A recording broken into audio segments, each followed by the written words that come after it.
ইতিহাস গড়লেন বঙ্গবন্ধুর নাতনি টিউলিপ সিদ্দিক। প্রথম বাংলাদেশি বংশোদ্ভূত হিসেবে যুক্তরাজ্যের মন্ত্রিসভার সদস্য হলেন তিনি। দায়িত্ব পালন করবেন ব্রিটেনের সিটি মিনিস্টার হিসেবে। টানা চতুর্থবারের মতো দেশটির সাধারণ নির্বাচনে বড় জয় পেয়ে লন্ডনের হ্যামস্টেড ও কিলবার্ন আসনে লেবার পার্টি থেকে নির্বাচিত হন শেখ রেহানার কন্যা। জাতির জনক বঙ্গবন্ধু শেখ মুজিবুর রহমানের নাতনি, তাই রাজনীতিটা মিশে আছে রক্তেই।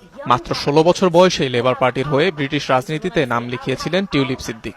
2015 সালে বিরোধী দলটির হয়েই প্রথম পান ক্ষমতার স্বাদ। পার্লামেন্টের প্রথম বক্তব্যেই তুলে ধরেন বঙ্গবন্ধু হত্যা আর ব্রিটেনে রিফিউজি হিসেবে বসবাসের কথা। My mother and my aunt were the two surviving daughters of the founding father of Bangladesh.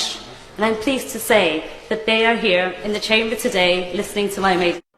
Labour পার্টিতে যোগদানের পর এবারই প্রথম ক্ষমতায় এলো টিউলিপ সিদ্দিকের দল, যাতেই বাজিমাত করলেন শেখ রেহানা কন্যা। প্রথম কোনো বাংলাদেশি বংশোদ্ভূত হিসাবে রেকর্ড গড়লেন ব্রিটিশ রাজনীতিতে। দায়িত্ব পালন করবেন যুক্তরাজ্যের সিটি মিনিস্টার হিসেবে। সামলাবেন দেশটির আর্থিক পরিষেবা খাত তত্ত্বাবধানের মতো বিভিন্ন দায়িত্ব। লেবার পার্টির জন্য ঝুঁকিপূর্ণ আসনকে সেফ সিট বানিয়েছেন টিউলিপ সিদ্দিক।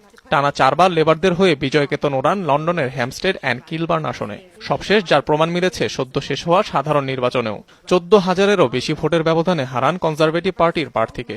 আবারও বাগিয়ে নেন আসনটির এমপির গুরুভার। যদিও ক্ষমতার ভার নতুন নয় শেখ রেহানা কন্যা টিউলিপ সিদ্দিকের কাছে। এর আগেও 2 দফায় পালন করেছেন ব্রিটিশ পার্লামেন্টের বিরোধী দলের ছায়ামন্ত্রীর দায়িত্ব।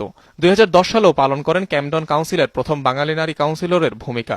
তবে 41 বছর বয়সী টিউলিপের জন্য দায়িত্বের মাত্রাটা এবার একটু বেড়েই গেল। শুরুর দিকে যে কয়জন স্যার কেয়ার স্টারমারকে লেবার নেতা হিসেবে মনোনীত করেছিলেন, তাদের মধ্যে একজন বঙ্গবন্ধু নাতনি টিউলিপ সিদ্দিক। 14 বছর পর যার প্রতিদান দিলেন নতুন ব্রিটিশ প্রধানমন্ত্রী। অনিক রহমান, যমুনা নিউজ।